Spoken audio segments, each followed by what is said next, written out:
On this episode of the Innovative Schools podcast, we have Gerry Brooks back in the seat, and he's here to talk about how to kick off your school year right. Come on, let's learn together.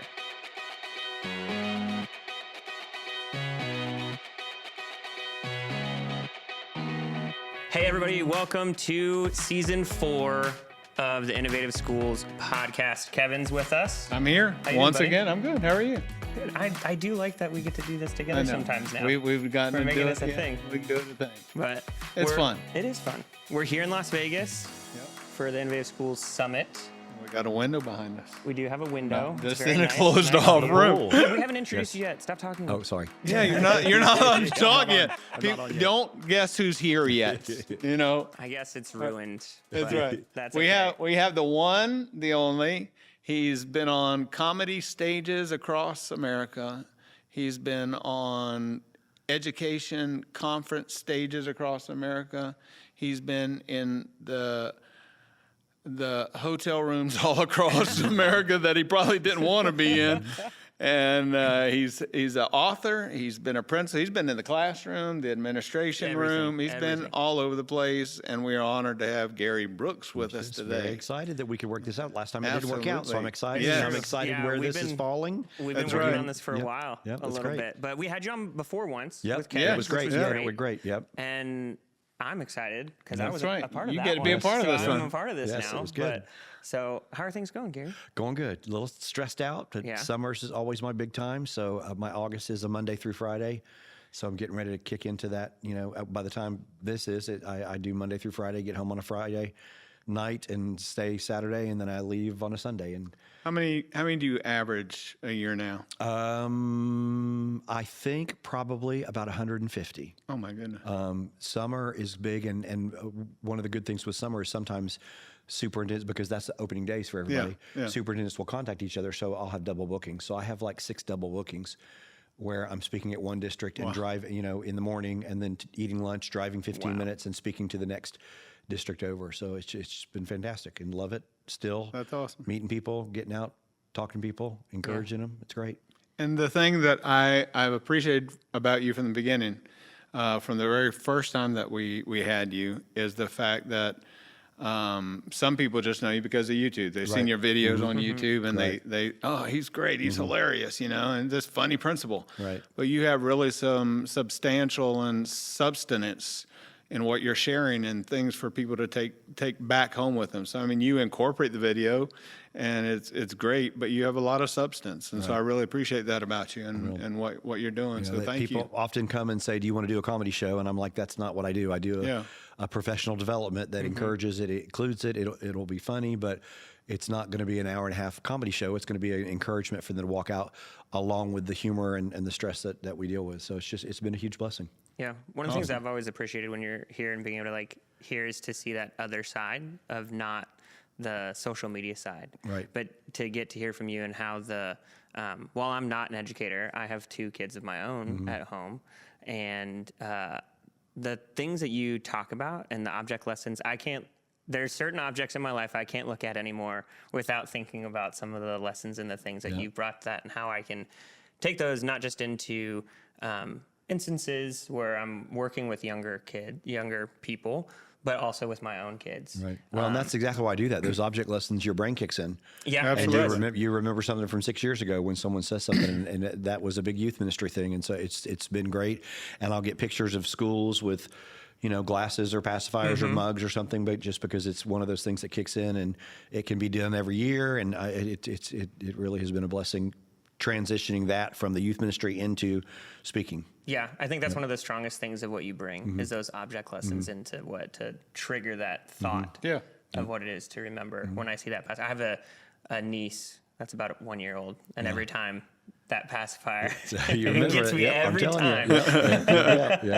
And what's funny, I use that this past Christmas. For leaders, we did a leaders dinner for our church. Yeah. And for a bunch of leaders, I help oversee and what their role is and stuff.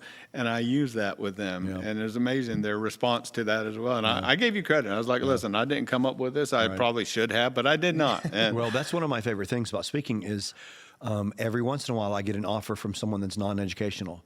My sister-in-law does Estee Lauder, so I got to speak for to Estee Lauder. I got to speak to an insurance company, and it's all of it is it's just about dealing with people. Yeah. And it doesn't make a difference if it's parents. You're still dealing with customers.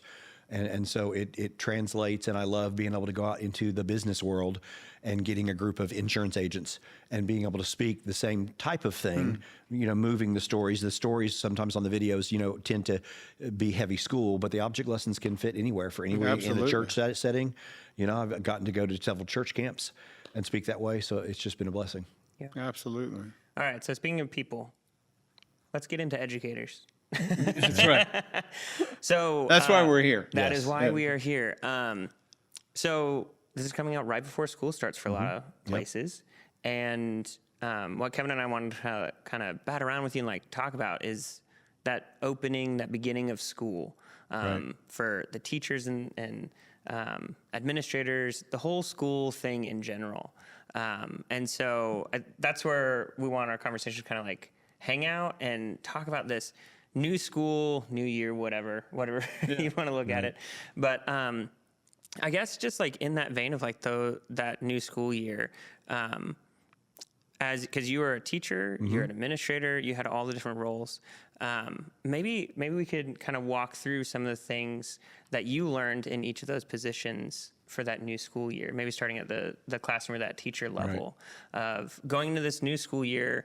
Let's kind of talk about what teachers should do. They probably know a little bit, but maybe there's some of your wisdom to share of things that you did as you prepared for new school year. Well, I think the biggest thing right now, and this is one of the things I like to be able to have a July, August speaking, is to build relationships. And I say, building the relationships. I have a friend who just moved from North Carolina to Florida, and her mother was a teacher, and her mother is 84 years old. And she sent me a picture of two friends that drove from Florida, picked the mother up, and drove her back, and they were at Buc-ee's. Oh, wow. And one of the teachers was probably 45. And that's one of the things that happens with education is it's so much about the relationships.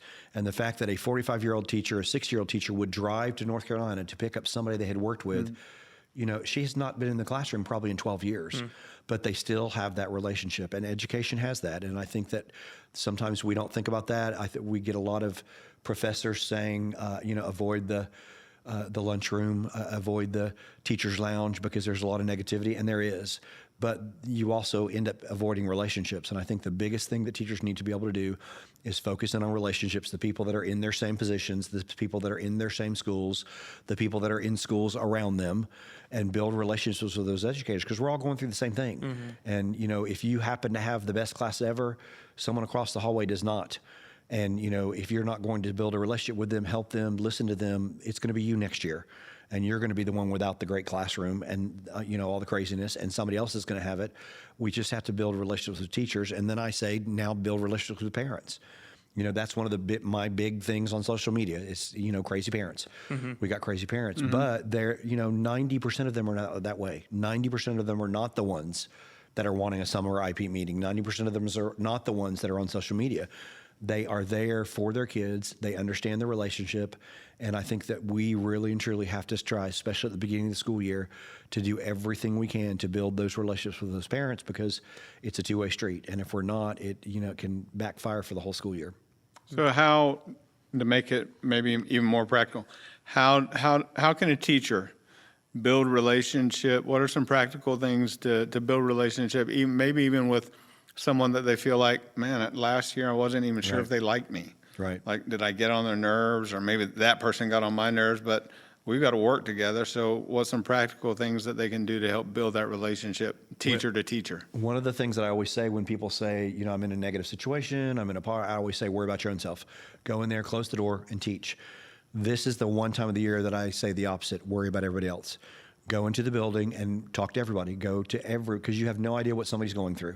And so generally during the school year, I'll say, find your niche, find your group, find friends. If things start getting stressful, you've got a class of 25, close the door and teach those kids and worry about your own self. At the beginning of the school year, there are so many people to worry about.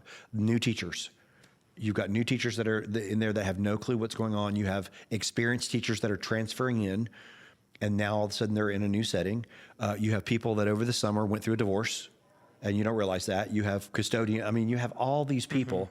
And so I always tell teachers, that first week of PD and the first 2 weeks of school, worry about everybody else. Walk around and find out how the librarian's doing. Find out how people are going. Look at body language. See the people that used to come by and are not coming by. And then go out of your way to see that person that I don't think I had a great relationship with this person. Well, maybe they were going through something. Yeah. And maybe they're going through something now. And so I tell people, this is the time where 90% of the time for, 9.5 months, I say, worry about your own self. This is the 2 weeks where I say, worry about everybody else. Go into the secretary, go into the school nurse. Once you've got yourself organized, see if you can help somebody.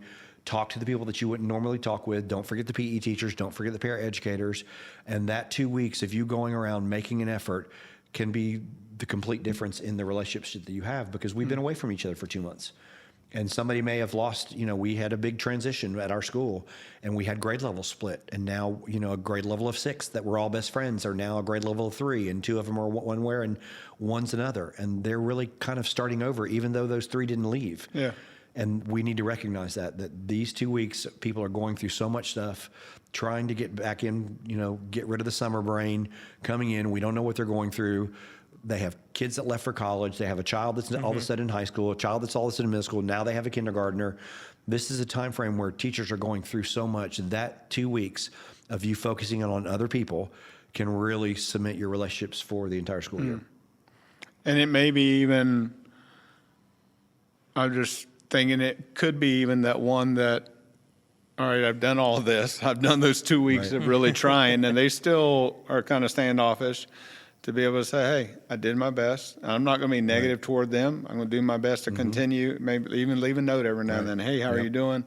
But don't feel like I've got to be best friends. Right. And I'm a big, brush your sandals off and move on. Yeah. But I do think we should give it 2 weeks, and we should, get in there and be as nice as you can be. There are some people that just are introverts. They don't want it. There are some people that are negative. But then again, when I look at the most negative person I ever worked with, I now look at what she was going through at that time. And I thought, I wonder if people would have treated her differently if they had known what she was going through. And if we would have embraced her differently. So don't give up on those people, but also you do have to move on. You got to brush the sand off your sandals and move on. If somebody doesn't want you in their room every morning, then go once every 2 weeks and say hi to them. And, then find somebody that wants you in there. Which is so true. Just yesterday talking with Michelle, who here at the hotel, and she was telling me about one of the other managers who, when he first came in, that he's always smiling. Like when you talk to him, he's just smiling like this, and he talks all the time. And she was like, he get on my nerves.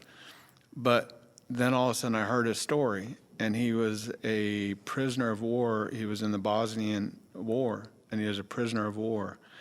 And the U.S. troops had come in and rescued him and helped him. Just a long story there. Yeah. And all of a sudden finding out what his background was and the reasoning why he smiled all the time now changed her whole perspective on this person. Right. And I was just thinking about that even in regard to think about how much you go through in any one given summer. Just the trauma of having a kindergartner, having a middle schooler, having a high schooler, or having a college student going to college for the first time. Not to mention divorce. Sure. Or you're home with a spouse that works at home, and all of a sudden you got 2 months. There's just so much in those 2 months that we don't think about. And I just think that we need to make the effort. And, unless someone's being super rude to you, I just think, live your life where you would want everybody to be happy, and you want to be happy, and try to build a relationship and just move on from there. I feel like at least once an episode I make a Ted Lasso reference. Have you seen Ted Lasso? Yes, love Ted Lasso. This whole conversation just makes me think of the episode where the line where he says, "Be curious, not judgmental," comes from. Of like in what you were just saying about the individual here at the hotel, of just like not knowing, not having that curiosity to invest, to ask questions about someone. Like we should have that, and that's what you're saying, Gerry, about like coming into the new school year, all this stuff changes. Potentially between different people, new teachers maybe coming in that you don't know at all, or teachers that you knew for a while but they're acting a little bit different, or something happened to them. It's like, have that mentality of being curious and not judgmental to build that relationship, because as everyone knows, teaching is stressful in itself. Right. And from my experience, I know that it's a lot easier to navigate and to make it through stressful or tough situations with people than by yourself. Right. Absolutely. And so just all this conversation makes me think of Ted Lasso and being curious and not judgmental. It's one of my favorite shows. How about the parent side of it?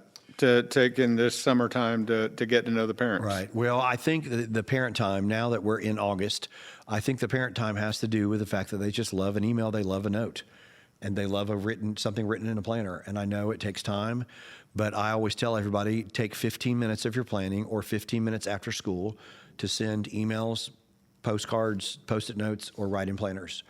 And if you, on your planning for 15 minutes, go around and write in a kid's planner or whatever, I say planners because we have planners and the parents look at them every night, to write, Billy was great in math today. That's all that takes. I saw that at a teacher when I was working at a Title I school, and it was just crazy. And she stopped a class right in the middle and called a parent for a good situation. Wow. And I just think that those 2 to 3 weeks at the very beginning, sending the emails, sending them home, she was having a rough time, or I know you were worried about this, or, you're worried about friends, she's playing on that. Just keeping that communication, because they are losing their kids for 6 hours, 6 or 7 hours. They're giving you their child, and they're coming home, and there's nothing. Half the kid, how was your day? Good. That's 50% of the kids. And now some of them will talk them off, but I mean, think about having a middle schooler or high schooler that's just going to say good. And for a middle school teacher to say, I'm going to spend 30 minutes after school for the first 2 weeks, just emailing these parents and building that relationship, that 30 minutes for that 2 weeks, ends up being 10 hours, will get you through the rest of the school year, because they see you as an adversary. It's like when they say the policeman coming through the building, go and see the kids and say hi and talk to them and go to recess out there and change that perception of what those kids have about policemen. It's the same about teachers. Spend 30 minutes every single day emailing the parents, writing in the planners, giving them as much encouragement as you can, figuring out what their fears are. We're really worried about her and friends. We're worried about her math. She struggled, and address those concerns. And then they know that the door is open to start those conversations, and it just builds positive relationship. And it's the first 2 weeks. And you don't have to do it all year round. It would be a lot to have to spend 30 minutes emailing parents every single day. But if you do it for the first 2 weeks and set your school year out, it'll the next 9.5 months will be a lot easier. I can relate as a parent on the other side of that. I know my daughter sometimes. Well, I know my daughter. Sometimes I know her all the time. But sometimes I know that she's not always the best student. But having that relationship with the teacher, especially if that foundation built at the beginning, to be able to talk about those things, because sometimes it feels like what we get from her is everything's good. Did your teachers have to talk to you today? No, everything was great. All this different stuff. Yeah. And then a couple weeks later, we get, for the past 4 weeks, your daughter has, it's like, whoa, okay. Right. We're not getting all of it, but having that relationship there for us to be able to ask the adult in the room. And having that foundation would be something that even a question really of the day for 10 days, where you have a folder with each kid's name in it on your Post-it and send a thing out. Would you tell me what their 3 favorite books are? Would you tell me what their what do they enjoy on the weekends? And then put that in the kid's folder. You're building that relationship with the parent, but then come December when Billy's not talking, you can go to your email. You've got a little folder that says parent question. You've got a little folder that says Billy. You pull that up and you realize Billy loves Pokemon, and you can start a conversation with him. And that, even just to asking 3 questions twice a week. Hey, parent survey, can you tell me these 3 things? And get that going, and then save those in your email. And again, I'm just going on the way our email works. You just make a folder, and then you can go back there and reference those anytime. Just that beginning stages where they are dropping their child off with someone they don't know for 7 hours a day, that extra time in the first 2 weeks of school just means the world. That sounds like a very efficient way to build both relationship on the student and with the parent. And getting to know absolutely. You get both. Yep. How about home visits? What are your thoughts on home visits? Here's the thing. I have a friend that just moved from my school as a special ed teacher to the assistant principal, and she called. She said, "What advice do I have?" And I said, "You need to look up the 10 kids that had the most behavior write-ups, and you need to go visit them this summer with something. You need to bring them a coloring book and a color. You need to bring them a $5 gift card to Domino's, because those parents are expecting something negative, And when you show up as the new assistant principal with a coloring book and crayons and a gift card to, a $5 gift card to Domino's or McDonald's, and introduce yourself, then that totally changes that, because those parents, especially those top 10 behavior issues, top 10 flyers, top 20 flyers. I'm not a real big thing on going to all. I think that is, unless you're going to pay for it. Sure. I think it's very invasive on a teacher's time. Mm-hmm. Would it be good? Yes. You also have a lot of parents that don't want to. We have a Hispanic trailer park in our area that houses a large portion of Hispanic population, and we would go out there and send things saying the teachers are going to be here at this point and this time, and we would take popsicles out there, and we would be out there for an hour and a half, and all the kids are generalized local there, all the parents are there, but we were finding they weren't wanting us in their houses. They, some of them were living with, extended families, and there's 15 people in a trailer. So I love a home visit, especially if it's a situation where there might be issues, there might be need. Special ed parents love that too, because they, special ed parents fight for their kids because they've had to fight from day one. And behavior issues where you can go beforehand and say, this is who I am, and that way when you make that phone call, you're going to say, I'm the one that showed up. No, we met this summer. I'm not a big thing on going out. I know some districts do that, and it's great if they offer the 2 or 3 days of PD, and we're going to pay you to be able to do that. But I think there are also some districts that require it, and I think that's very invasive on teachers during the school year, because 90% of the time a phone call too, and you have a lot of people that would not want people. Yeah. Kelly taught at a Christian school. And I don't know that I would have wanted those teachers in my house, because we're at a very bougie school and we're living in a rough neighborhood. And if it's open and if it's being paid for teachers, but I definitely think, and if it's a teacher, I definitely think that if you've got some kids and you're already that child that you went, oh gosh, you should be visiting. I mean, if you're worried that there's going to be a child and there's going to be behavior, or you've heard there's a parent that's on Facebook all the time, that's a parent that you could go to. It takes 15 minutes. You could do one a week. And, one after church, one on Sunday, and go and visit those. Anything that you think might be any kind of issue. A student is tremendously struggling. They were retained. They have behavior issues. Those types of visits can really help the school year and punch it off to a good start. And did you feel that helped increase family engagement as well? It does. That side of it. Yeah, family engagement is very tricky because family engagement just depends on a lot of factors. Sure. I can say family engagement is pizza, and my family engagement tripled up there. My thing with family engagement is I think that we sometimes put too much emphasis on it because we have some families that can't. They just can't. It's not that they don't want to, but you got 3 jobs. You can't, the homework is, reading every night is not an option. And some of them have no jobs. And do you know how stressful that is? And now you want me to sit down and read with my child for 30 minutes. Oh, it should be easy. You don't have a job. Well, if don't have a job, I'm consumed with how I'm going to get milk in the refrigerator. So, I love family involvement. I love getting them in. I love the opportunities where they can just, the fairs and the arts and humanities things, the book fair nights and things like that. But I think a lot is just offering to families and allowing them and not pushing, not giving rewards, for anybody that does this book report or this thing, because you have some that can't. Offer it to them, and if they do it, that's great. If not, you've offered it to them, and you've got 10 out of 25 that did it. Go ahead. Yeah. Okay. I heard you wanting to jump in here. Well, I was just, I love all the conversation about the classroom educators, but wondering if this is a good time to start kind of moving into maybe the administrator side. That's what I was going to. Oh, cool. Yeah. Sweet. Good job. So, go ahead. Are you just going to leave me here? Yeah, no, I'm going to let you add. I'm going to let you stay right there. Sorry. But just, moving into what administrators, in either of those veins of what they can do in this starting school year towards families or to their teachers, the teachers in their building, or those things. I don't know where we want to start. Well, it kind of applies the same way. I mean, I think the principals for the first month of school need to be in the classrooms every single day, and you need to spend more time in your classroom than you do in the office. And that's not always the case. You can't always do that. But this first month of school where the kids need to see you and the teachers need to see you.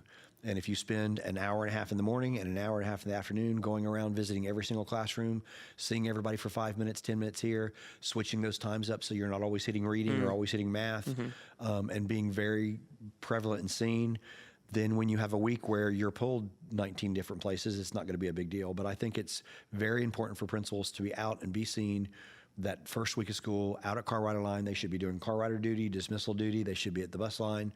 And if you have a district that is overwhelming you with all these things, then you just say, I'm not going to do that. And it also may be that this is the time frame where you have to put in the extra time.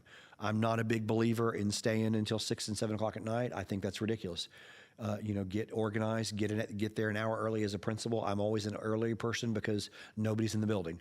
And the things you can get done from 6 to 7 in the morning, you can't get done from 3 to 4, because 3 to 4, there's always someone looking for you. There's always a parent. There's the soccer team that wants to come in and get water. Get there in the early. But that first month of school, I didn't do district stuff. All the district stuff was done at night. I would either take it home or it would be at 6:30, because there was so much going on that first month of school, making sure kids were getting where they needed to be, making sure that discipline and classroom management was where it needed to be, checking in all the new teachers, visiting all the classrooms. That first month is a little bit more stressful for principals, because I do think that's when you have to take more time. Once you get it settled, and after that first month, and everybody's classroom management is going well, the new teachers are settled, you've got some things in place for those that are struggling, then you can, coast a little bit and go home a little bit earlier, and, you've got time to do the extra things that central office wants you to do.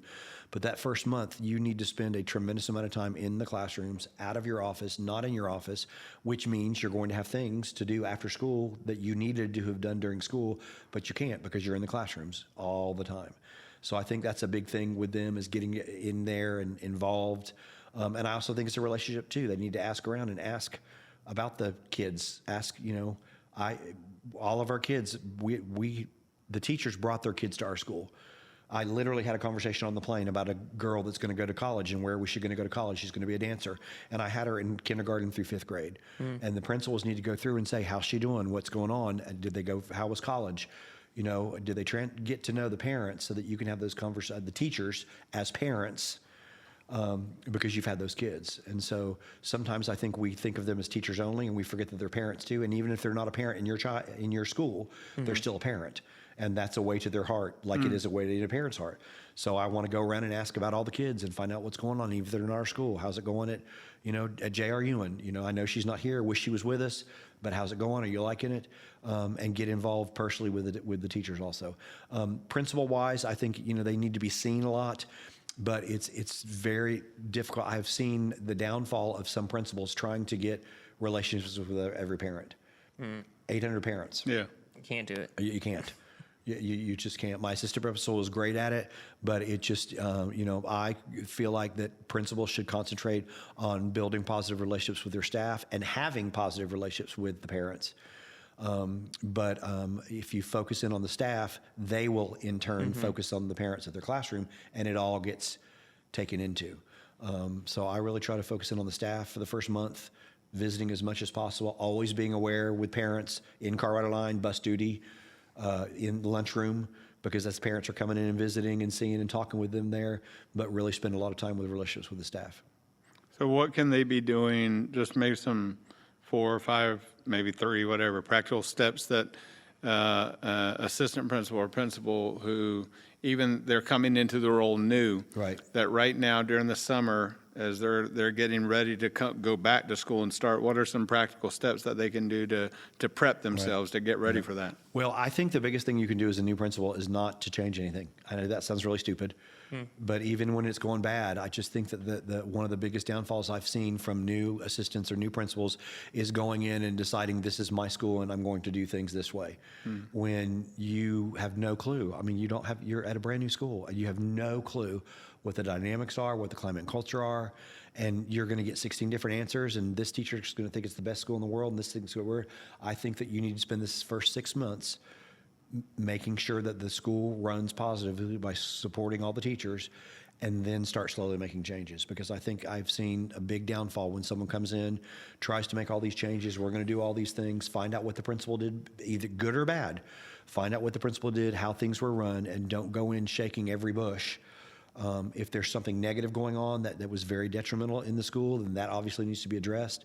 But step in there as a bystander and look and just watch what's going on for the first 6 months, first half of school year, get to December, see what's going on, and then make changes there, because you're going to have people that were very dedicated to the old staff, and if you don't do what they want, they're going to leave, and that's good that they can leave.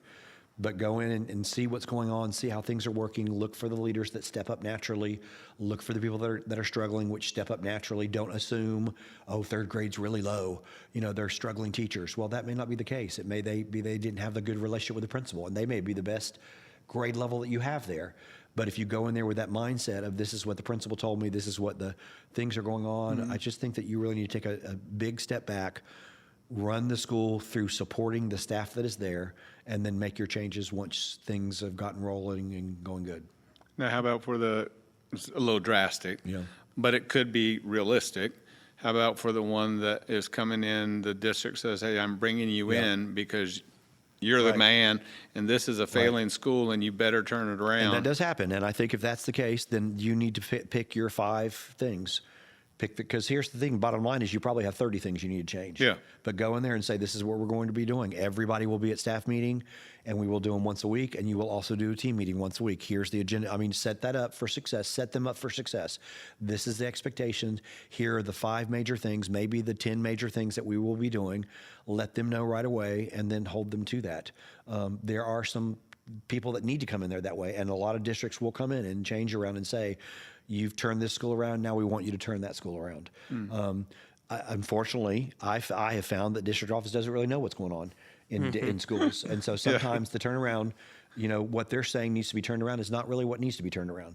So if you're coming into what they would consider an F school or a failing school or a struggling school or a negative situation, come up with, think about what the district expects, what the expectations are, where they're probably always going to be around test scores. Come up with 5 or 10 things of, these are my non-negotiables. This is what I will do. Everything else we will work with. Come to me with your ideas, and then stick with those non-negotiables, and they will see he means we are going to be at staff meetings once a week, and we're going to have and nobody's out, because schools that are like that, one teacher's not there this week, one teacher's not there next week, they skip it out. Come up with your non-negotiables. This is what we're doing. Hold everybody accountable for it, and then open it up to the leadership that's there in building a better place. And what are some suggestions that you would give to, and maybe you don't want to keep all the staff, right? But to gain that staff commitment to say, hey, let's do this together. What are some suggestions that you would give to say, hey, if you're coming into that as a principal, here are some things that you should do? Well, I would first say, don't blame it on the district, but blame it on the district. You need to be able to stand up there and say, look, I have been placed here because this is a struggling school. Everybody knows that, that. So there are certain things that we are absolutely going to do, and we're going to do them. However, my door is always open. And if you see something that we are doing that either the district is requiring or that I'm requiring that you think is not good for students, all you have to do is come in and talk to me about it. I'm not saying that I will change my mind, but I will certainly listen to you, and I will certainly get your ideas, because you're in the classroom and I'm in the office, and I'm running around with 99 teachers and 6 classes per grade level, so I can't see everything. So if the things they've set out for me to do, if the expectations they have for me, and now I'm putting them on you, if you absolutely disagree with something, come and talk to me about it. I'm not going to say I'm going to change it, but I'm certainly going to listen, and I'm going to listen to the experts that are in this building and say, why do you believe this is something that we don't need to do? And then we can always reevaluate that. And I always ask for somebody on every grade level. Have a, it doesn't, you can call it leadership or you can call it a rotation. I want one person from every grade level. You all decide. That way, what's going to happen is half of them are going to send the person that they think is the leader. It's generally, if it's a negative situation, it's not the leader, it's the negative person, because they're the ones complaining. But then you hash that out right then and there. They see you as a leader. You're meeting with them once a week. You've got one person from every grade level, one person from specials, one person from special ed. If it's all the negative people, well, you've got them all in one room. And they don't agree. They're all, you know what I'm saying? Then they're all going to be negative together. They all put the leader in there. They all put you're the best teacher. We want your. So it works that way too. To say, I want input. I need one person from every grade level, one person from specials, one person from special ed, and we're going to meet. It's going to be extra. We're going to meet once an hour, and then just use that time frame to talk, to discuss, ask what they were, and use the people that are in the building. That's good. The other side. You got a great school. Mm-hmm. You got a principal that's been there 20 years. Right. How about for that principal? Well, and that's happened in my district too. The district doesn't know. What the district thinks is great is not often great. And I think that the same type of thing, you need to go there and see what is working, what's not working. If it's a school, what I have found, it has a lot more to do with real estate than it does anything else. So all of a sudden you've been placed in this great school and they're the greatest school ever. We went on the top school when I was the first principal, my first year as principal. We were doing observations and we went to the end all be all school that I thought that's absolutely the school that I want to be at. Every one of the teachers in the 7 classrooms that I sat at, that I observed in, were sitting at their desk and every student was on a worksheet. They were in the bougiest area. Their parents are coming from, $750,000 homes to $2 million homes. They didn't need someone up in front of them. They could all learn, and they were the highest test scores, and it was not a good situation, and the district was absolutely clueless.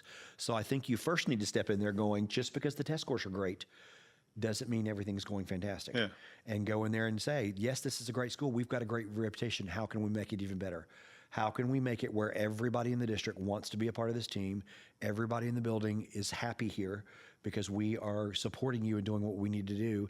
Test scores are where they need to do. Parents are happy, and then kind of go from there. But I think that there is a big misnomer. I'm anxious to see what happens in our district at a couple schools where people are stepping into what our superintendent feels like is the best school ever, and everybody else in the realm is going, there's a lot of problems at that school that they are completely ignoring. And I think it'll be an easy fix. I think it will be a very easy fix.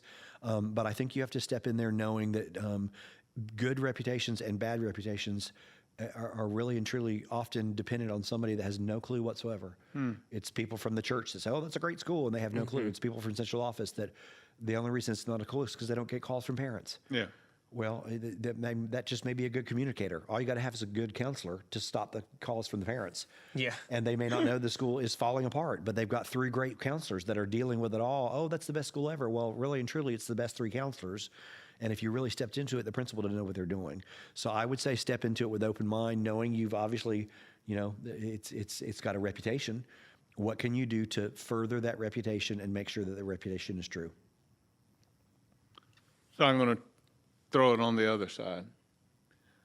When is a good time? Because again, for me, this could have to do with coming into a new school year, that transition to summertime and all that. Right.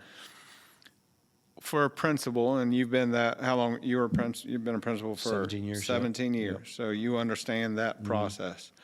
At what point does a principal look and say, hey, maybe it's time I step aside?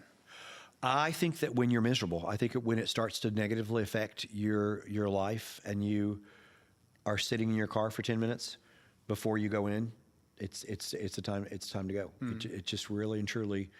I also think that if you have tremendous staff turnover, you need to look at yourself as a leader. And that was one of the big stresses. And I think I even talked about this on the last time I met with you guys. Yeah. If your school is having tremendous staff turnover, that is a you issue. And if you continue year after year after year, you really need to rethink, do I need to go into central law? If you're loving the leadership point, can I go in and be a curriculum person? Could I be an assistant somewhere? But we continue to have schools that have tremendous turnover, and they blame it on everything except for the leadership. And I have been at schools where teachers will go at a rough school where there's somebody throwing a book and somebody throwing a chair because the leadership is good. And I've been at great schools where people are leaving nonstop because the administration is not doing good. So I think the first thing that you need to look at is, do I have a tremendous staff turnover? And don't make excuses, because that's generally the first thing that a struggling principal will do. They will blame it on everything else. Well, we have struggling kids and we don't have supportive parents. A teacher will stay at a school without supportive parents if they have supportive administrators. And then if you just are miserable, I don't think anybody should be miserable. And I've had that conversation with teachers. Are you happy? Because you look absolutely miserable, and you look like you're miserable leaving, and you look like you're miserable coming. Are you happy? Is this what you need to do? And it's hard. If that's your degree and you've done it for 20 years, what else are you going to do now as a principal? Are you going to go back into the classroom and make $25,000 less, $30,000, $40,000, maybe more, just because it's not going very well? But I also think it can take such a toll on your mental health when you are either miserable or you are just every single year. I mean, I literally know principals that interview all summer long because they are losing 19 and 20 staff members at a 50-member school, a 50 staff Wow. member school. Wow. And they are not waking up to the idea that, hold on a minute, this might be something that I'm doing.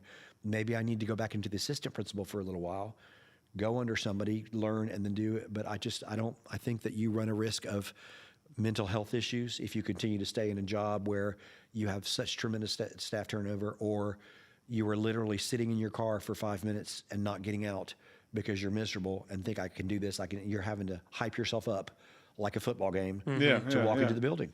And I've seen principals that do that. They sit in their car for 15 minutes because they're thinking, I don't know if I can do this today. And here we are in August. Well, you got 10 months. Maybe this is not the job for you. If it's in August and you're stressing it. And why is that so hard? Why do you think that is so hard for not just principals, humanity, for people to be able to look and say, maybe it is me. Maybe I'm the one in all of this. It all comes back to me. And when it comes to staff turnover, I don't get it. I don't get why. I mean, I will sit with somebody and they're there, and I'm thinking, if it was me, I would be scared to even open my mouth. If I was at a table with 10 principals and I lost staff every single year, I would be thinking, what do I have to add to this conversation? I can't even keep my own staff. And they don't see that. It also has to do with there are always loyal staff.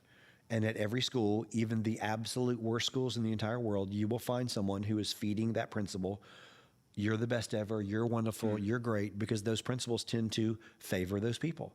And they know if they just say, I'd never leave here, because they get what they want to. So I also think pay is a big thing. I mean, when you get to the point now, you just can't leave a job. I mean, this is like teaching. If I said, would you be a para if you could keep the same job? 90% of them would say absolutely yes. I could be with the kids. I wouldn't have parent-teacher conferences. But a teacher's not just going to go, this job is so stressful, but I want to stay with the kids, so I'm going to go be a para. A principal is not going to do, I love working with kids, I'm going to go be a teacher, because the pay jump is so different. Paras are wonderful. I'm thinking about how great it would be to be a para. Yeah. To work all that. Now, the pay is horrible. Yeah. But, you're walking out the door when the bell rings. You're not doing parent-teacher conferences. You're not on the phone with the parent. And then you get all the joy of the relationships, all the joy of working with the kids. But the pay is horrible. If we could do a thing where everybody's pay was the same, I don't think we'd have principals. Who would want to be a principal? No. I mean, there would. The people that have that leadership skills Yeah. and love that would rise to that occasion. But why in the world would you, want to be in charge of 800 when you could have a classroom of 25 and, affect those 25 kids for 10 months? So I think pay has a lot to do with it too. We get stuck in a pay scale that we can't get out of.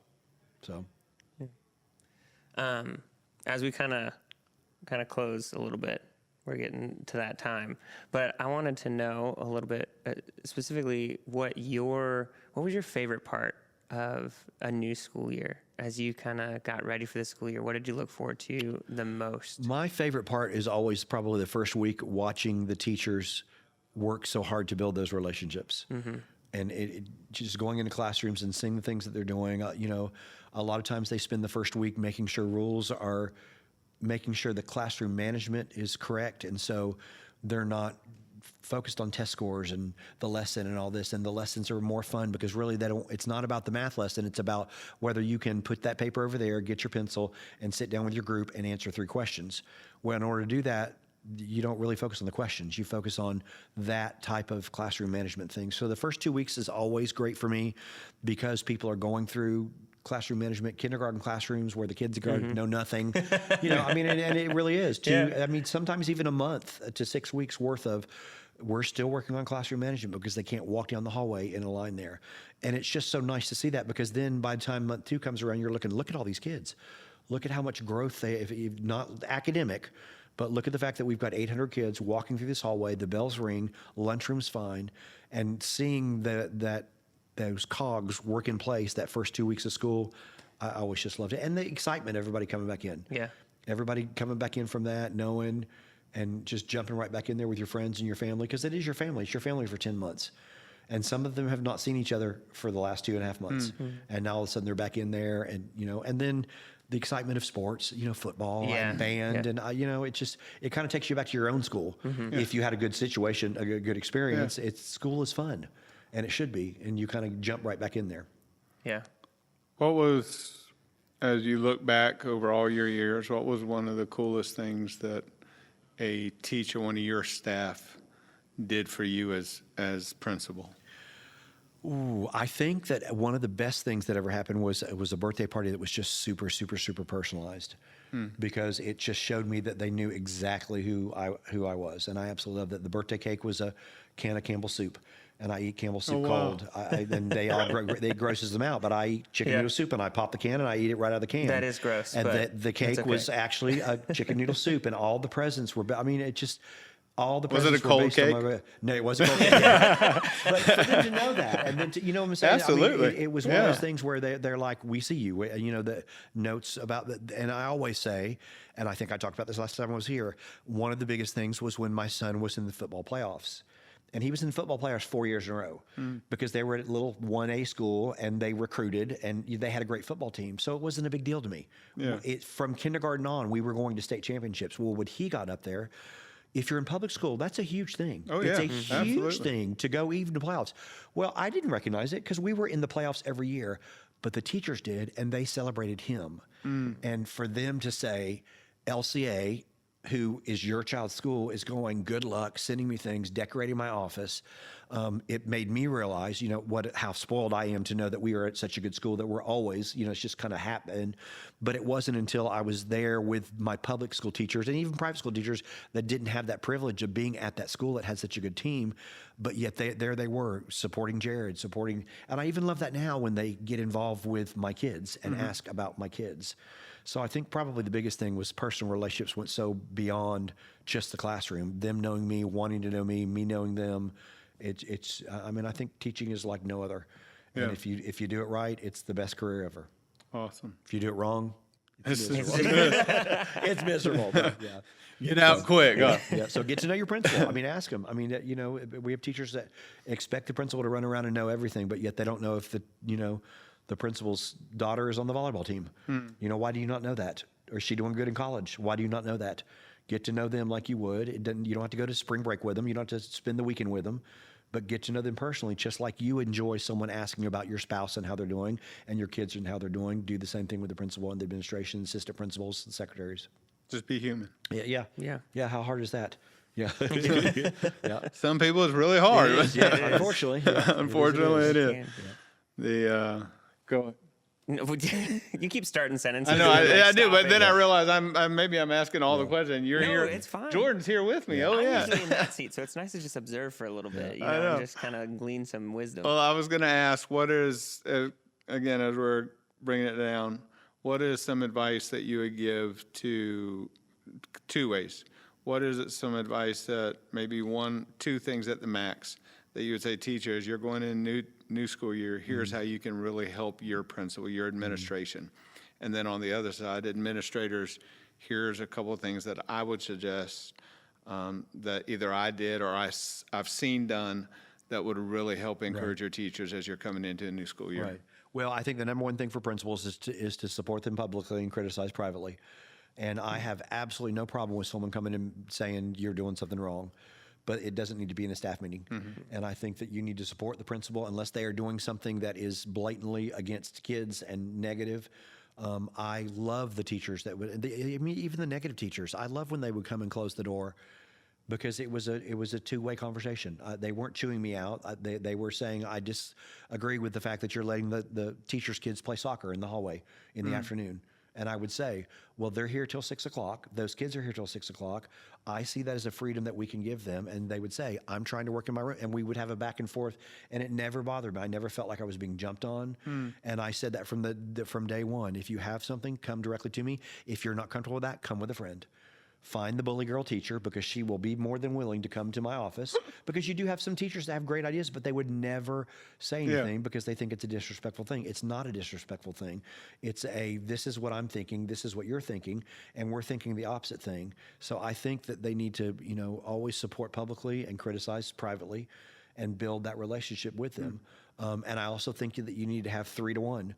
3 praises to 1 criticism. I mean, just because I say that doesn't mean you need to be in my office closing the door 5 days a week. Sure. I need to hear every once in a while that you like something that I'm doing, because if it's just critical, then it does end up being a negative relationship, and that principal just sees that's just a negative person. And at some point, it's like I tell the people that teacher that complains 5 days a week, when they call on Monday, you don't take the phone call because they've been complaining 5 days a week. But the parent that never called but tells you did a good job and sent you a good Post-it note, when they call on Monday, it's the first person that you call.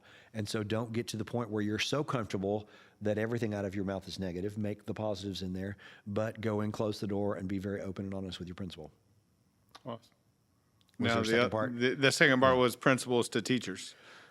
So administration to teachers. I think that you need to be very, very, very light with your criticism. I just think it's very easy to be very, very critical, especially when you get stressed out about things.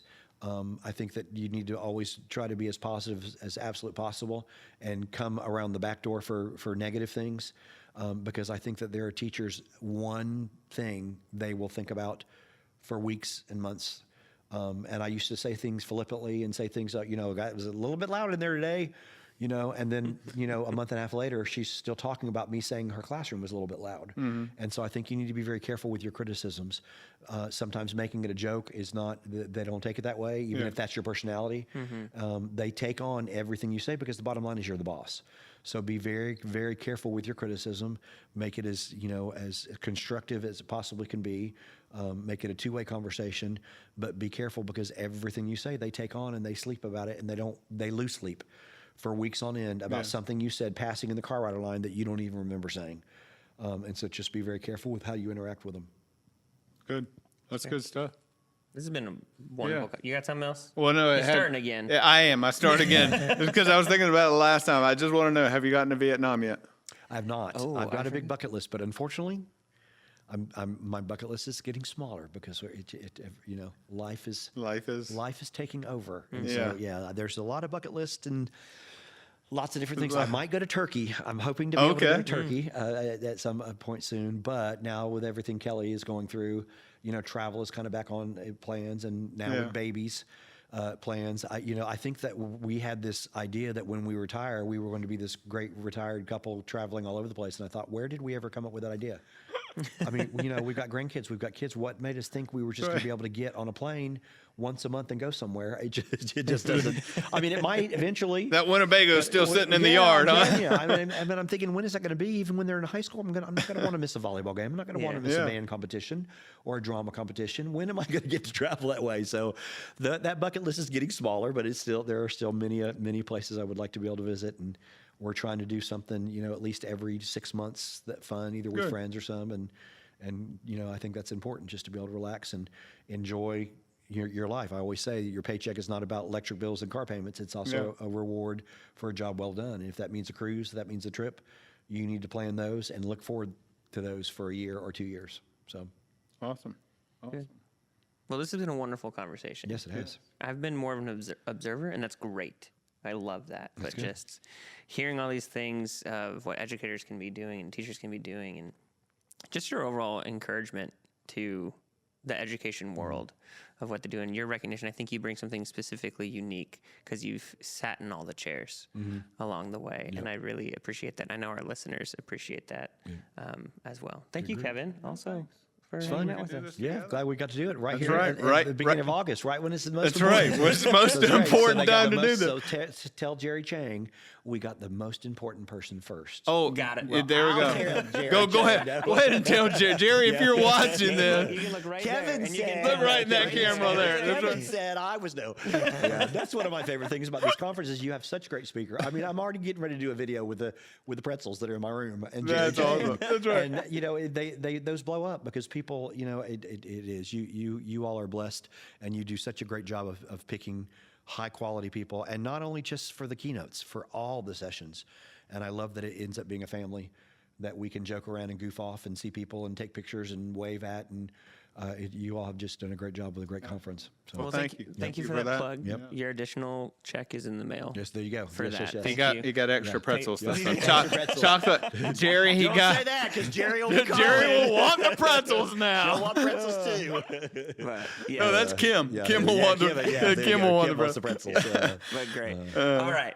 Let's land this plane. That's right. Let's get out of here. But thank you. Thank you. Thank you for being here. Yep. Thank you, Kevin. Thank you all for being educators and teachers and doing what you do.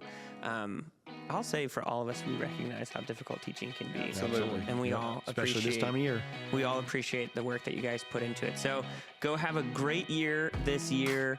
Thank you for joining us, and we'll see you on the next episode.